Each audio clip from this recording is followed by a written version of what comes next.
हाल ही कानपुर की एक पुलिस चौकी में हंगामा हुआ था, जहां पर नारियल पानी बेचने वाले एक युवक चंद्र प्रकाश प्रजापति ने जहर खा लिया और उसकी मौत हो गई। नौबस्ता के इलाके में यह हादसा हुआ था और वो प्रजापति सड़क के किनारे ठेले पर नारियल पानी बेचता था। 112 नंबर के पुलिस वाले फ्री में उससे नारियल का पानी चाहते थे और चाहते थे कि रोजाना 1000 रुपया उगाही करते रहे। इतनी तो कमाई भी नहीं होती थी प्रजापति की। इस उगाही से आजिज होकर युवक ने जहर खा लिया। मरने के पहले प्रजापति ने अस्पताल में पुलिस वालों पर गंभीर आरोप लगाया। उसका वीडियो भी बाहर आया, मीडिया ने किया था, और उसने बताया कि पुलिस वाले उसकी शिकायत पर कोई भी ध्यान नहीं दे रहे हैं, इसलिए उसने मजबूरी में यह कदम उठाया है। लेकिन देवरिया के हिजड़े इतने कमजोर नहीं थे कि वो खामोश रहते या असहाय होकर आत्महत्या कर लेते। इन हिजड़ों ने केवल देवरिया के कोतवाली क्षेत्र ही नहीं बल्कि पूरे उत्तर प्रदेश में योगी सरकार की पुलिस की असलियत, नामर्दगी बिल्कुल सरेआम नंगा कर बाकायदा उसका ढिंढोरा मचा दिया और साबित कर दिया कि यूपी में योगी की सरकार में डीजीपी प्रशांत कुमार और कानून व्यवस्था के नाम पर नौटंकी कर रहे एडीजी अमिताभ यश के दावे और की जमीनी असलियत क्या है। हुआ यह कि देवरिया में एक हिजड़ा था प्रीति सिंह, उसके साथ लंबे समय तक एक युवक ने यौन शोषण किया, उसके शिश्न का ऑपरेट भी करा दिया। 7-8 बरस तक प्रीति सिंह का यौन शोषण करता रहा अभियुक्त, लेकिन जब उसका अचानक मन भर गया तो उसने मारपीट कर प्रीति सिंह को घर से बाहर भगा दिया। इतना ही नहीं, उस युवक अभियुक्त ने चाकू लेकर प्रीति को मारने की कोशिश भी की। जब यह खबर हिजड़ों की जमात को मिली तो वे आक्रोश में आ गए। कोतवाल से लेकर कप्तान तक को रिपोर्ट कर कार्रवाई करने की अर्जी दी प्रीति सिंह और इन हिजड़ों ने, लेकिन जब पुलिस ने करीब 10 दिन तक कोई भी कार्रवाई नहीं की और उसमें अभियुक्त तो उसको लगातार मारने पीटने की धमकी दे रहा था चाकू लेकर, तो हिजड़ों का सब्र का बांध टूट गया। गुस्साए हिजड़ों की जमात ने देवरिया कोतवाली पर हंगामा कर दिया। हालत यह हुई कि जिस कोतवाली में पुलिस वालों का लठ चलता था, गालियां चलती थी, वहां पुलिस वाले थर थर थर थर कांपते हुए दिखाई पड़े। उन लोगों ने कोतवाली में अपने सारे के सारे कपड़े उतार दिए और नंग धड़ंग होकर बेहिसाब गालियां देनी शुरू कर दी। कुर्सियां पटक कर तोड़ी और जमकर तालियां ठोकी। थाने के आसपास के लोग तो इस तमाशे पर अचरज से देख रहे थे, जबकि पुलिस वाले शर्म के मारे अपना चेहरा छिपाने के लिए इधर उधर भाग रहे थे। दुलत्ती के साथ बातचीत के दौरान प्रीति सिंह ने अपने साथ हुए इस हादसे का पूरा खुलासा किया है। जैसे मैं एसटी के साथ 2 दिन दरखास्त दी, ठीक है ना। मेरे साथ अन्याय के लिंग परिवर्तन करा दिए थे, सब कुछ करा दिए थे हमको। अब कह रहे थे अब हम तुम्हारे साथ नहीं रहेंगे, सब कमाई भी देती थी, अब कह रहे मकान ना में करो, गाड़ी ना में करो। आप लड़की हैं या लड़का है? पहले मैं लड़का थी, तो मेरे लिंग परिवर्तन गोली लगन लिंग परिवर्तन करा दिया। वो पाया तो वहाँ पे सोहनपुर में अपने गुरु पास रहते थे। बाबा शबनम आपके गुरु हैं? अच्छा, कैसे आपके वो यादों से कैसे आपका संबंध हुआ? जैसे मैं ऑर्केस्ट्रा में नाचती थी, ठीक है। अच्छा, ऑर्केस्ट्रा में मैं नाचती थी तो मेरे से बातचीत तो होने लगा। जैसे नंबर मेरा नहीं है, नाचते जाते तो कोई नंबर लेता है, बात करत करत करत करत मेरे साथ वो रहने लगा लड़का, ठीक है। मेरे पास रहा 1-2 साल रहा, फिर बाद से मेरे को नाता को गोली खिलाया और मेरे दादा कहाँ लिंग परिवर्तन का कहा नहीं करा वही जानता है। तो ये आपने लिंग परिवर्तन कहाँ कराया? वो कराया, हम नहीं जानते कहाँ करा के लगा। रूम पर भी होती थी, सुबह में उठे तो रो रही थी, तो कह रहा था मैं तुम्हारे साथ जिंदगी भर रहेंगे, तुमको कभी धोखा नहीं देंगे। ये कब हुआ? ये वहाँ ऑपरेशन कब हुआ? अब 8-10 हो गया, मैंने 12 साल हमको साथ रहते हो गया, उसके पहले भी करा था। नहीं, कितने दिन पहले? अब 9 साल हो गया होगा। 9 साल? हाँ। अच्छा, उसके बीच में आप साथ में रह रहे थे? साथ में रह, आप भी साथ में रह रहे थे। तो आप अपने गुरु के साथ छोड़ दिया था आपने? हाँ, मेरे साथ 1 महीने से छोड़ा है साथ। अच्छा, नहीं उसके पहले आप पहले रहते थे गुरु के साथ, शबनम के साथ, और उसके बाद इसके साथ रहना शुरू कर दिया था? हाँ, मैं इसके साथ, इसका बहाकाला में चल रही थी देवरिया। इसके घर में कौन कौन है? इसकी माँ है, इसकी बाप है, इसके बेटे, एक इसका भाई है। हाँ, ये शादीशुदा आदमी है? नहीं, कुंवारा है। अच्छा, ये इसने जब आपको घर पे रखना शुरू हुआ तो घर के वालों ने कोई एतराज नहीं किया? जैसे इसके घर पर मैं नहीं रहती थी, हाँ, मैं रूम के किराए पर रहती थी, ये रूम के किराए पर रखता था पहले। अच्छा, जिस मोहल्ले में आप रहते थे उसके साथ रह करके, यादव के साथ, तो वो हाँ। वहाँ आसपास के लोगों ने उस पर ऐतराज किया था? नहीं, इतराज नहीं किया था, जैसे तब तब तो मेरा तो करा दिया था एक्चुअली। अच्छा अच्छा। हाँ, तब देवरिया में लेके आया था, देवरिया मेरे को। अच्छा, तो ये जो उसका आपका ऐतराज ये है कि उसने आपको छोड़ दिया? और मेरे को छोड़ दिया, बड़े मेरे को सब ठिकाना कह रहा जो छोड़ छोड़ दे, कह रहा तू मार, मेरे को ट्रेन से ढहा रहा था जान से मारने के लिए। वो कह रहा था अब तुमको नहीं रहेंगे, हमको मकान दो, घर दो, पैसा भी मिल, सब कमा कमा उसी के देते थे हम। ये मुझे बताइए कि ये शुरुआत कैसे हुई झगड़ा करने की?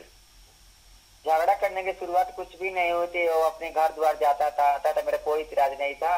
मैं बोली अब तो अपने घर द्वार ले चलो, अब हमको इधर उधर भटकाओगे, इधर उधर रहेंगे आए, अपने घर द्वार ले चलो। जब उम्र कितनी है इसकी?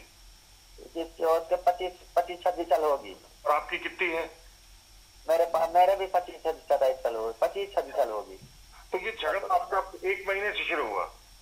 हाँ, एक महीने झगड़ा हुआ कि महीने से ना मेरे पास वो आता था ना जाता था, हमको एकदम मैंने हमारे पास आना जाना एकदम बंद कर दिया था। हाँ। हाँ। तो ये मतलब आप ये जब झगड़ा शुरू हुआ तो आपने सीधे एफआईआर करने के लिए नहीं मैं नहीं गई थी, पहले हो गया एसपी साहब से दरखास्त दिया ना, मेरे को किडनैप करके पीओ राखी है, किडनैप। क्या किया? एसपी की दरखास्त दिया था उल्टा सीधा मेरे बारे में, तो यादव ने? हाँ। अच्छा। तब मैं भी एसपी साहब के यहाँ गए हैं, मेरे पेपर में देखे, मेरे पेपर निकलवाया था, मैं जाए एसपी साहब के दरखास्त में भी जाके दे, 2 वाली दी गए एसपी साहब के, 2 वाली कोतवाली में गए, तो कोतवाली वाले बोले भैया तो दरोगा साहब जाओ, 2 दिन का मौका मोहलत दो, पकड़ा जाएगा। एसपी साहब बोले जाओ तुम्हारे सब सुनवाई होगा। अब मैं रो रही थी तो बोले 2 दिन बाद पकड़ा जाए, तो हमको 4 दिन के समय दिए साहब, मैं 4 दिन के समय दिए सर, मैं हमको बुध तक पकड़ लीजिए, तक पकड़ के आपके पास रहेगा, नहीं बुध तो तू पीएफए का आ जाना। तब मैं पीएफए गई थी, कोई सुनवाई नहीं हो रहा, तो कोई सुनवाई नहीं, तब पीएफए की एफआईआर दर्ज चुकी है। अच्छा, वो जो हंगामा शुरू हुआ है कल वहाँ पर, हाँ, उसके बाद एफआईआर दर्ज हुआ है मेरा। कितने पहले आपने एप्लीकेशन दी थी? लगभग न 8-10 दिन पहले दी थी। अच्छा, उस पर कोई कार्रवाई नहीं की? कोई कार्रवाई नहीं, कोई सुनवाई नहीं। ऐसा क्यों कर रहा था? सुनिए, मैं बता, मेरे पास चौकी में कोतवाली में देके गई। हाँ। तो एसपी क्या देखे, तो एसपी साहब कहें जाओ कोतवाली में, मैं कोतवाली में देके गई, मेरे पास वो फोन किए थे चौकी वाले लोग, ठीक है। हाँ। मैं गई थी चौकी में, बयान दी हूँ, कह रहे मैं पकड़ लाऊंगी, टेंशन न तो रो ना दो ना, मैं पकड़ लाऊंगा। ठीक है सर, पकड़। मेरे को बोला मैं सर, वो बोला फोन करना, दिखाई देना है ना, फोन करना। मैं फोन की तो कह रहे हैं चौकी वाले टाइम नहीं है इस टाइम में, आऊँ और खुलिया मेरे चाकू लगे स्टेशन खोज रहा था। हाँ। हाँ। अच्छा, यहाँ आपने जो तोड़फोड़ की उसके पहले सीओ वगैरह से आपने बातचीत की थी? नहीं, सीओ साहब से नहीं बात हुआ था। जैसे दरोगा साहब है राम लक्ष्मण की, क्या नाम है उनका, उसके 2 दिन के बाद कहीं गए थे कोतवाल साहब के, सीओ साहब कहीं गए थे, 2 दिन बाद वो आए थे। जी। हाँ जी। तो आप जो एफआईआर दर्ज हुई है वो किस धारा में हुई है? वो मेरे लिंग परिवर्तन कराए हैं, मेरे साथ गलत संबंध किए हैं, उस धारा में हुई है। मेरे तो गिरफ्तार कर लिया है? हाँ, गिरफ्तार करके दिन में चल गए हैं भैया। कब किया? बुरा न माने, एक बात पूछना चाहता हूँ। बोलिए सर, बोलिए। आप जब आपका शिश्न था, लिंग था, तो हाँ जी। केवल अप्राकृतिक संबंध बनाए रखते हैं आप तो? हाँ, जैसे संबंध बनाता था मेरे साथ। नहीं, पीछे से ही? हाँ। अच्छा, और जो इसके बाद लिंग कटवा दिया उसने, उसके बाद पीछे से ही करते रहा? हाँ, हाँ। अच्छा प्रीति जी, एक बात बता दीजिए, आपने पढ़ाई किस क्लास तक की?